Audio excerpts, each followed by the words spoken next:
Taking a look back now, the civil war began in Syria in 2011.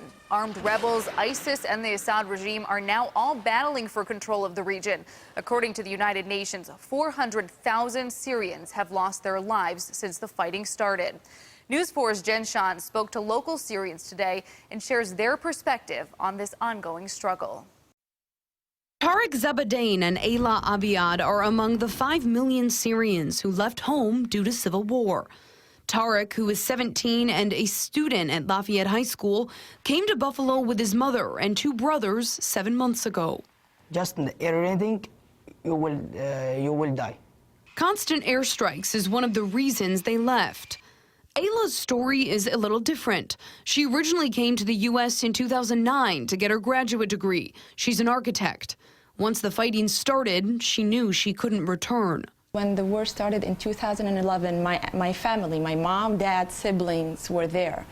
And I would talk to my mom on Skype and actually hear the explosions and the they actually see airplanes shelling, leveling neighborhoods. Ayla's story is a rare one. Her uncles, who were already here, applied to bring her family to the U.S. in the early 1980s. We got the approval in 2005. This is how long it takes for someone to immigrate to the United States. By the time she was here studying, the war was fast approaching. The fighting, she said, prompted her family to leave home sooner than they would have liked.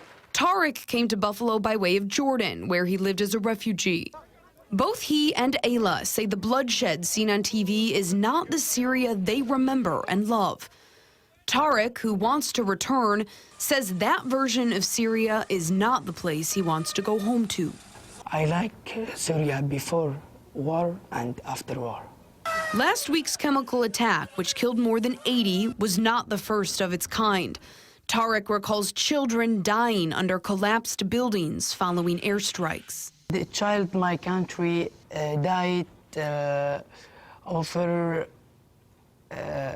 river, in the river, just in the home and the river.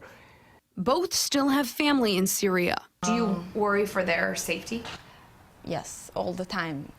Ayla volunteers with the International Institute and helps other Syrians new to Buffalo, people like Tariq. One of her goals is to support Buffalo's growing immigrant community. Her hope for Syria, just like Tariq's, is peace. Reporting in Buffalo, Jen Shant, News 4.